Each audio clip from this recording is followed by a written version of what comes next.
ఉపాధ్యాయుల వృత్తి అంటే మనకి మొట్టమొదటిగా గుర్తొచ్చే వ్యక్తి డాక్టర్ సర్వేపల్లి రాధాకృష్ణన్ గారు.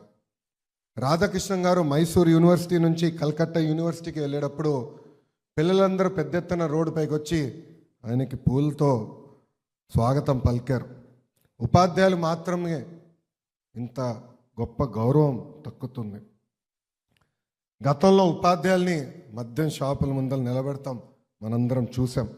ఉపాధ్యాయుల్ని గౌరవించే ప్రజాప్రభుత్వం ఈరోజు మీ ముందర నిలబడుతుంది. నేను విద్యాశాఖ మంత్రిగా అవుతున్నానని వార్తలు వచ్చినప్పుడు ఎంతోమంది నాకు మెసేజ్ పెట్టారు, ఈ శాఖ నీకు అవసరమా, చాలా కష్టమైన శాఖ, అనేక సమస్యలు ఉంటాయి, ఇది మీకు వద్దు, ఇండస్ట్రీస్ తీసుకోండి, ఎనర్జీ తీసుకోండి అని అనేక మంది సలహాలు ఇచ్చారు. వాళ్ళందరినీ ఒకటే చెప్పాను, స్టాన్ఫర్డ్లో MBA చేసే